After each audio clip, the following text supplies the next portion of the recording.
Pilkada 2020 akan resmi digelar pada bulan Desember nanti. Bakal calon kepala daerah yang akan maju untuk berkompetisi sudah harus mengumpulkan dukungan dari masyarakat. Tahapan verifikasi faktual menjadi tahapan penting bagi bakal calon perseorangan karena akan membuktikan dukungan dari masyarakat itu memenuhi syarat atau tidak. Lantas bagaimana mekanisme pengawasan verifikasi faktual yang akan dilakukan oleh Bawaslu? Mari kita ikuti penelusuran dari Bawaslu Jateng Ngabari. Kota Surakarta yang memiliki jumlah penduduk 572.560 jiwa, memiliki 5 kecamatan dan 54 kelurahan. Pada tahun 2019, Kota Surakarta memiliki jumlah daftar pemilih tetap sebanyak 421.999 jiwa. Untuk maju sebagai bakal calon perseorangan, bakal calon harus mengumpulkan dukungan sebesar 8,5% dari jumlah DPT terakhir, yaitu sebanyak 35.870 dukungan. Tahapan verifikasi faktual yang digelar sejak tanggal 28 Juni hingga 11 Juli 2020 akan membuktikan jumlah dukungan memenuhi syarat atau tidak. Apa itu verifikasi faktual?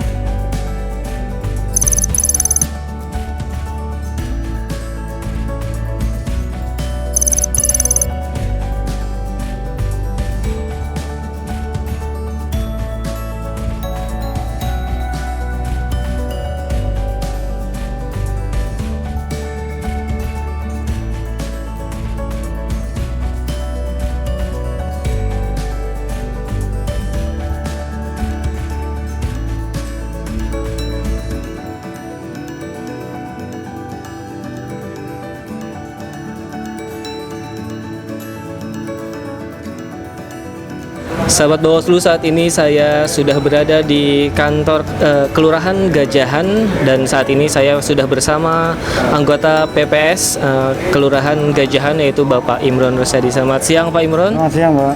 Bagaimana Pak mekanisme verifikasi yang dilakukan oleh petugas PPS? Sebelumnya kita mendatangi dulu Ketua RT, kemudian Ketua RW. Kalau sudah dapat izin atau kita sudah istilahnya kula nuwun, itu kita baru muter ke perseorangan door to door. Ya, untuk verifikasi, jalannya verifikasi kita 3 orang anggota PPS itu kita bagi dalam satu hari, kita mengusahakan bisa selesai 1 RW. Lantas ketika verifikasi faktual, apa saja yang Bapak bawa? Untuk dokumen yang dibawa, kita form-form itu B1 KWK, terus B5 KWK, kemudian untuk absen kehadiran verifikasi itu sendiri Pak. Baik sahabat Bawaslu, saat ini kita sudah bersama Koordinator Divisi Pengawasan Bawaslu Kota Surakarta Bapak Mutakin dan juga Koordinator Divisi Penindakan Pelanggaran Ibu Popi. Baik Pak Mutakin dan Ibu Popi, tahapan verifikasi faktual sudah dimulai sejak tanggal 28 Juni kalau nggak salah di Surakarta ya Pak. Nah, bagaimana sebetulnya mekanisme pengawasan verifikasi faktual di Kota Surakarta sendiri Pak?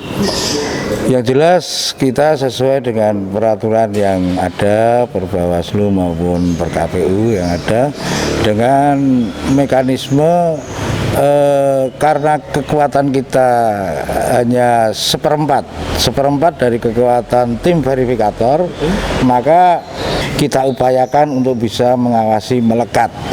Jadi satu pengawas bisa ngawasi hari ini satu verifikator, besok lain verifikator dan seterusnya. Baik, dari sisi penindakan pelanggaran sendiri Bu Popi ini, selama proses verifikasi faktual sendiri telah ditemukan nggak sih Bu proses pelanggaran terhadap tahapan pilkada ini?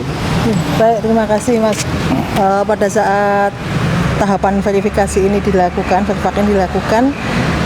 sampai saat ini belum ditemukan adanya temuan ataupun laporan dari masyarakat terkait dengan dugaan pelanggaran yang dilakukan saat tahapan verifak ini, baik itu pelanggaran administrasi maupun pidana pemilihan. Tetapi dari yang sudah kita lakukan di verifak itu, misalnya ada hal-hal yang sekiranya tidak sesuai dengan protokol kesehatan, tentunya dari pihak pengawas kita di tingkat bawah sudah membuat saran dan perbaikan. Sudah melakukan pencegahan juga kepada KPU bahwa tahapan verifak ini harus dilaksanakan sesuai dengan protokol kesehatan yang ketat, yaitu dengan memakai masker, hand sanitizer, membawa hand sanitizer, juga sarung tangan dan face shield. Dan itu sudah dilakukan oleh jajaran KPU di bawahnya. Jadi dari hasil laporan pengawas kita di bawah tidak ditemukan adanya pelanggaran protokol kesehatan yang dilakukan oleh verifikator dan PPS. Berarti masih sesuai ketentuannya, Bu. Lantas bagaimana, Ibu? Seperti saat ini kan mungkin warga masih takut untuk melaporkan pelanggaran. Adakah sih kanal khusus untuk memberikan laporan kepada Bawaslu? Baik, terkait dengan laporan dugaan pelanggaran yang terjadi saat verifak ini, di tiap kecamatan sudah dibuka posko aduan. Jadi posko aduan ini gunanya untuk mengadukan apabila dalam tahapan verifikasi faktual ini ditemukan dugaan-dugaan pelanggaran yang dilakukan baik oleh tim verifikator maupun oleh tim LO dari bakal calon perseorangan ini. Seperti itu. Baik, kembali ke Pak Mutakin. Kalau untuk dari sisi pengawasan sendiri, ketika kemarin proses pengawasan verifikasi faktual, ada nggak sih Pak ditemukan ASN atau TNI Polri yang memberikan dukungan kepada bakal calon perseorangan? Kalau dari data yang ada, mestinya ada. Mestinya ada. Tapi kalau dari pengawas yang sudah membuat beberapa laporan, juga ada 1-2 TNI Polri, tapi kemudian sudah di TMS, berarti kan sudah sah dan lain sebagainya. Itu aja. Beberapa waktu lalu di Kota Surakarta kan ada pemekaran wilayah di kelurahan, Pak. Nah, pastinya ada perubahan atau perbedaan identitas di KTP dengan di B1 KWK. Nah, bagaimana Pak mekanisme pengawasan? Dari wali kota sendiri sudah mengatakan juga di suratnya, di SE surat edarannya bahwa untuk Semanggi misalkan, Semanggi itu pecah menjadi 2, Kelurahan Semanggi dan Mojo. Jadi kalau ada warga Mojo yang KTP-nya masih berbunyi Semanggi, boleh. Boleh. Jadi tetap memenuhi syarat. Juga di Banjarsari itu di Kelurahan Kadipiro itu pecah menjadi 3, Kadipiro, Banjarsari, dan Mojo. Nah, kemarin juga dari provinsi juga sudah investigasi ke sana, supervisi ke sana. Kalau ternyata dia belum sempat merubah identitas KTPE atau KK, ya tetap bisa. Bawaslu Kota Surakarta memberikan himbauan kepada ASN, TNI Polri untuk tetap menjaga netralitasnya selama masa ini, tahapan pilkada ini. Baik, ada beberapa hal yang kita lakukan selain melalui media sosial yang ada, yang kita punya IG, FB, web, Twitter, dan lain-lain. Kita tentunya bersurat kepada instansi terkait, tentunya Pemkot dan jajarannya terkait dengan netralitas ASN. Jadi kita koordinasi dengan wali kota dan sekda, dan mereka sudah kooperatif terkait itu, bahwa netralitas ASN dalam pilkada ini harus diutamakan. Istilahnya tidak boleh ASN itu memihak atau mendukung salah satu pasangan calon. Baik, terima kasih Pak Mutakin, Ibu Popi atas waktunya. Baik sahabat Bawaslu, itu tadi proses pengawasan dan penindakan pelanggaran yang dilakukan oleh Bawaslu Kota Surakarta. Terus bagaimana proses verifikasi faktual yang dilakukan oleh petugas PPS sendiri?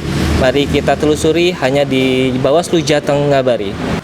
Sahabat Bawaslu, saat ini saya sudah berada di kantor pengawas Kecamatan Pasar Kliwon. Kita akan mengikuti bagaimana proses pengawasan verifikasi faktual yang dilakukan oleh pengawas kecamatan. Ingin tahu bagaimana? Mari tetap ikuti di Bawaslu Jateng Ngabari.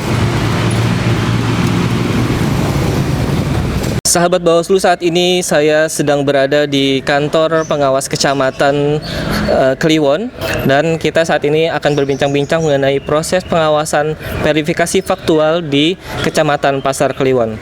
Baik Bapak, sebetulnya kalau untuk di kelurahan Bapak sendiri di Kelurahan Pasar Kliwon ada berapa jumlah dukungan?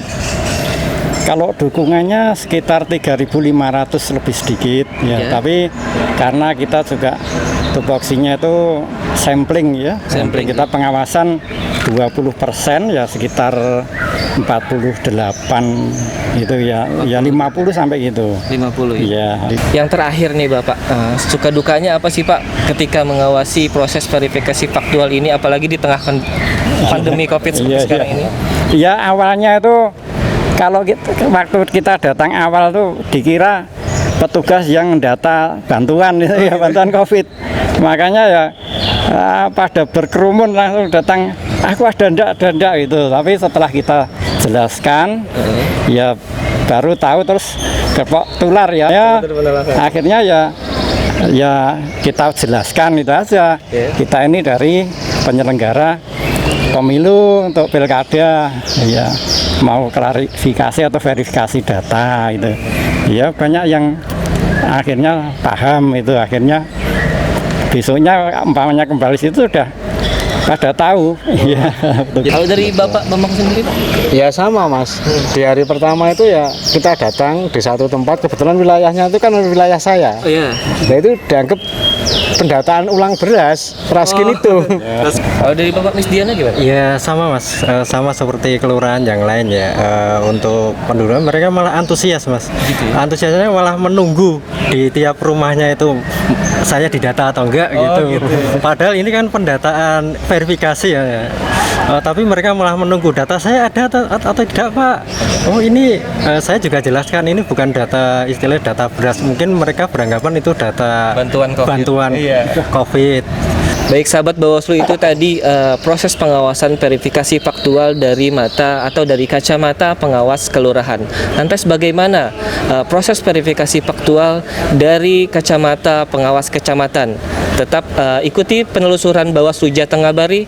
Baik sahabat Bawaslu, saat ini saya sudah bersama anggota pengawas Kecamatan Pasar Kliwon. Saat ini saya bersama dengan Bapak Ifah Hamidi. Bapak Ifah Hamidi. Baik, Bapak Hamidi, kalau saya boleh tanyakan tentang proses verifikasi pengawasan faktual di Pasar Kliwon ini, bagaimana Pak mekanisme pengawasan verifikasi faktual di Kecamatan Pasar Kliwon? Nah, untuk mekanisme verifikasi faktual di Kecamatan Pasar Kliwon sesuai dengan aturan yang berlaku, bahwa sebelum petugas Verfak itu mendatangi harus siap dulu untuk aturan mainnya. Kemudian waktu mendatangi harus kula nuwun dulu kepada Bapak Ketua RT dan RW sebelum melakukan verfak di masyarakat. Setelah mendapatkan izin langsung ke masyarakat menemui Odin atau orang-orang yang akan diverfak. Terlebih dahulu mereka harus istilahnya lembah manah, Jawane itu harus sopan, kula nuwun. Setelah itu memberi penjelasan mengenai maksud kedatangan mendatangi kepada audien itu. Setelah itu baru dilaksanakan verfak. Langkah pertamanya dari masyarakat yang verfak harus menyinkronkan data dulu dengan KTP, iKTP. Jadi yang akan diverfak diminta KTP untuk disinkronkan. Setelah sinkron baru mereka ditanyai apakah mereka mendukung atau tidak mendukung. Kalau dilihat dari jumlah dukungan itu kan tidak sebanding dengan jumlah pengawas kecamatan dan pengawas kelurahan. Lantas bagaimana Pak strategi pengawasan sendiri yang dilakukan oleh Panwascam Pasar Kliwon? Kami punya strategi karena jumlah pengawas kita yang terbatas, di mana satu kelurahan satu plus dari kita komisioner plus beberapa staf kita perbantukan untuk mengawasi di lapangan. Dengan jumlah verfak di Pasar Kliwon sekitar 51 petugas verfak. Untuk satu kelurahan Semanggi saja ada sekitar 28 petugas verfak. Makanya untuk menyetujui agar bisa pengawasan maksimal untuk yang pertama untuk waskel, kami mintai bantuan setelah mereka menyelesaikan di kelurahannya itu langsung kita perbantukan untuk membantu kelurahan yang besar yang belum selesai. Baik Bapak, untuk pengawasan di tengah kondisi COVID-19 seperti sekarang ini kan seorang pengawas juga harus dilengkapi dengan APD atau alat pelindung diri. Nah, dari Panwas Kecamatan Pasar Kliwon sendiri ini sudahkah dipenuhi kebutuhan APD-nya oleh Bawaslu? Ya, seperti yang jenengan lihat, kita memakai sarung tangan, kita memakai masker, lengkap ya, Pak. dan kita juga setiap sangu hand sanitizer itu. Nah, kita juga untuk petugas pengawasan Verfak untuk petugas-petugas kami juga kita bekali sama dengan kita, karena kita sebagai contoh bahwa dalam melaksanakan Verfak itu untuk aturan COVID-19 itu harus kita laksanakan. Termasuk memang kalau dalam aturan minimal memakai masker, tapi alhamdulillah yang terjadi di lapangan mencontoh petugas kami memakai peralatan komplit seperti yang jenengan lihat. Pak, kita lanjut nih Pak. Ketika melakukan proses verifikasi faktual berarti kita kan mengecek KTP elektronik. Nah, ketika proses pengawasan verifikasi faktual ada gak sih Pak ditemukan itu KTP palsu atau identitas palsu? Alhamdulillah sampai saat ini berdasarkan laporan dari petugas Verfak kami belum ditemukan. Belum ditemukan ya. Verifikasi faktual itu dilakukan oleh verifikator dari PPS. Mari kita tetap telusuri di Bawaslu Jateng Ngabari.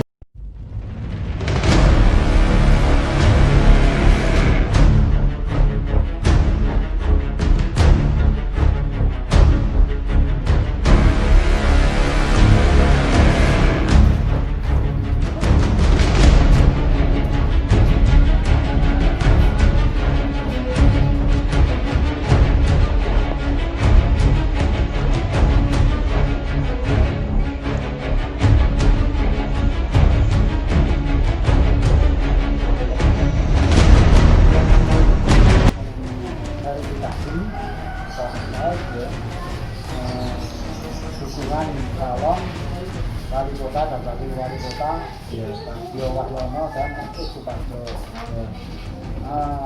Nama Bapak tercantum dalam surat pernyataan pendukung pasangan calon tersebut. Nama saya tercantum dalam daftar bersama pendukung pasangan calon tersebut tadi yang Bio Wahyono.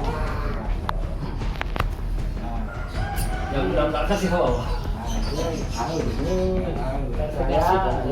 saya bersumpah memverifikasi atau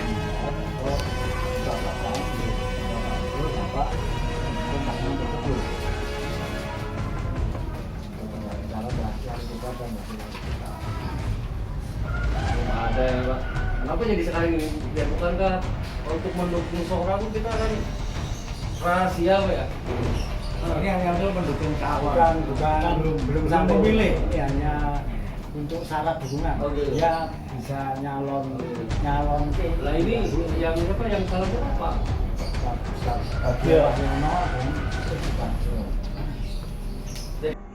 Tapi kalau saya tidak menuangkan dalam ini nggak apa-apa tuh?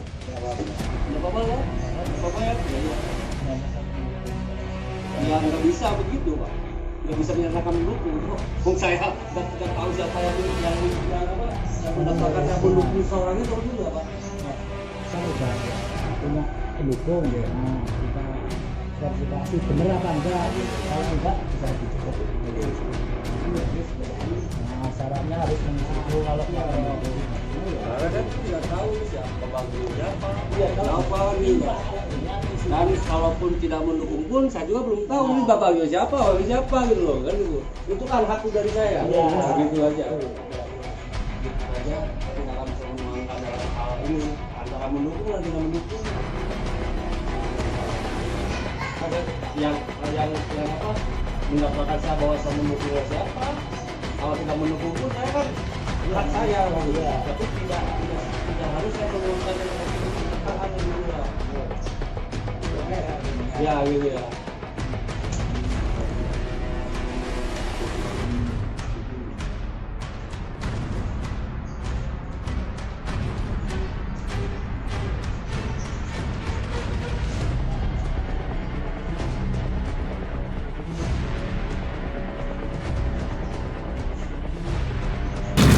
Masih ada beberapa tahapan Pilkada 2020 yang harus diawasi oleh Bawaslu. Meski di tengah pandemi, bukanlah halangan untuk mengawasi. Jangan biarkan Bawaslu sendiri mengawal demokrasi. Peran aktif masyarakat sangat dibutuhkan dalam pengawasan pemilu, karena sejatinya pengawas pemilu adalah masyarakat. Terus ikuti informasi terupdate Pilkada 2020 hanya di akun sosial media Bawaslu Provinsi Jawa Tengah. Saya Setiadi Kurniawan beserta kru yang bertugas undur diri. Salam awas.